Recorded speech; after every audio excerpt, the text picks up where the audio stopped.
I have one more clip, Georgia. I want you to take a look at, and it is a clip of it is a QAnon conspiracy theorist, but he's a preacher by the name of Bishop Larry Gaiters, and he's claiming that our beloved Chadwick Boseman did not die of cancer, but was actually assassinated. It is a ridiculous clip, but I need us to look at I need us to look at what's brewing every day on the right, because I think we don't really understand the scale of our opposition. But this is what Bishop Larry Gator said. He said Chadwick Boseman did not die of cancer, but was actually assassinated with poison because he supported Donald Trump. Let's take a look at that clip.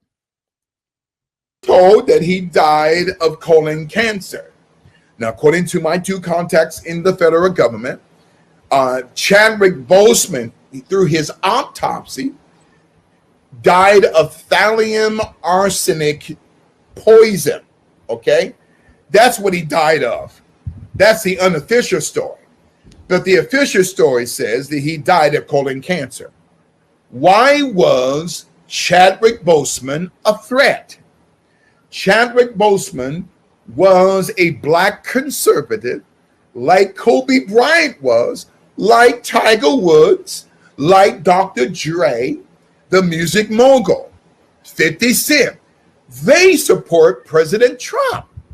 But any black man or woman in Hollywood who supports Trump, they're targeted for death, or even in the case of Tiger Woods, his legs were crushed because the Luciferian order wanted to take him out.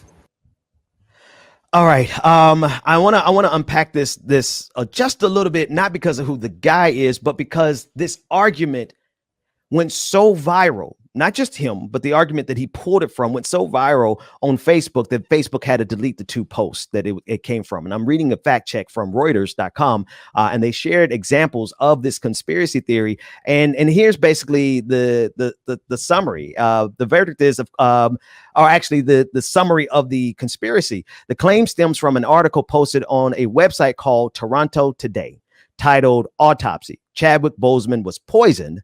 Homicide investigation begins." The article was posted the day after Boseman representatives released news of his death and is listed under a category on the website called Conspiracy Files. This is where this bishop, this is he pastors somebody. And the posts go so viral. By the time we get to the fact checking part of this, never mind the salaciousness of it. He died because he was a Donald Trump supporter. I don't really care about that absurdity, because we understand that that's just foolishness. But it's how far, Georgia, these lies can go before we've even got a chance to start fact checking them. You know, it makes me think of something you mentioned at the top of the show.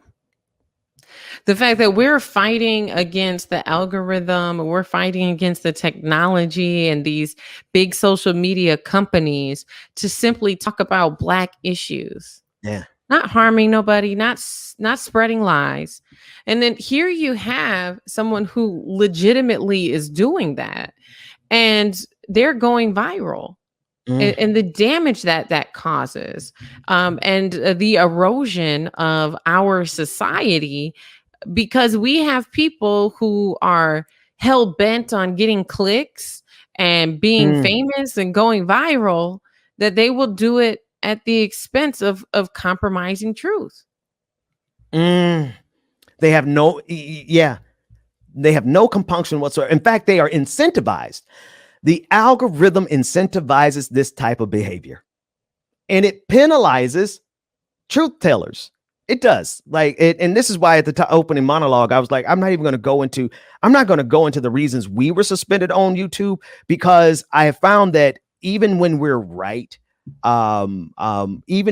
sometimes when you state the truth, it still seems like, sour grapes, and I'm like, I'm not going to argue with YouTube publicly.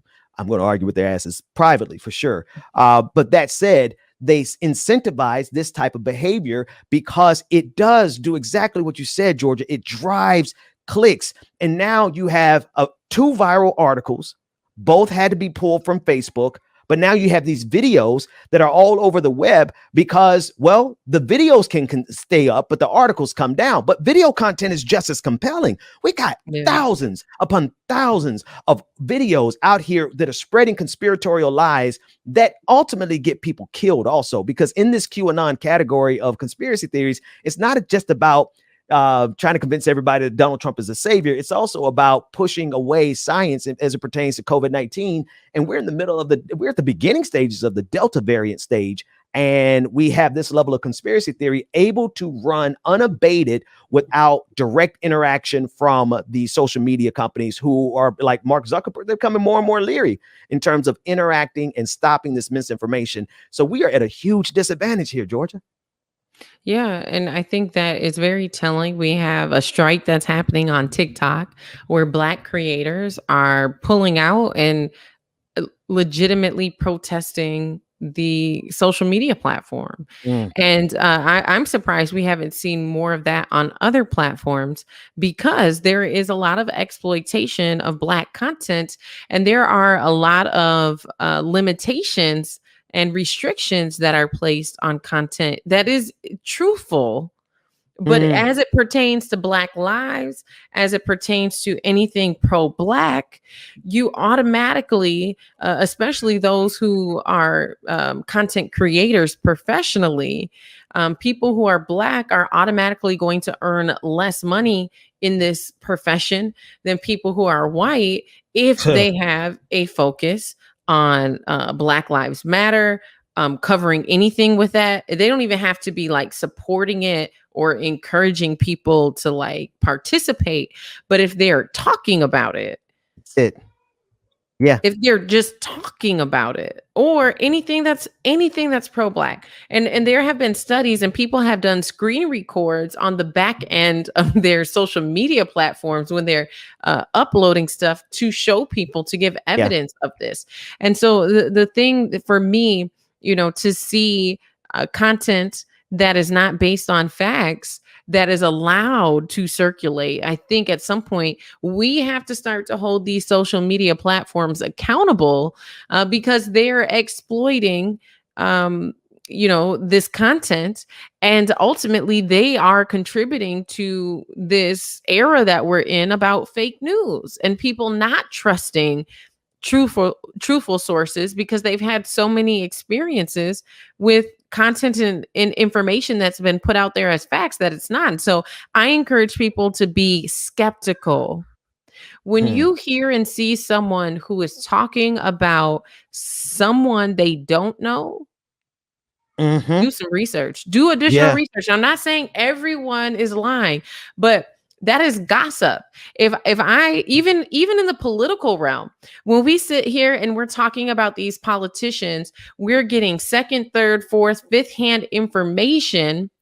We're doing our research, we're analyzing it, we're fact checking, but we're to some degree, unless we're sitting down and we know these people and we're interviewing them ourselves, then it's the same thing with celebrities and athletes.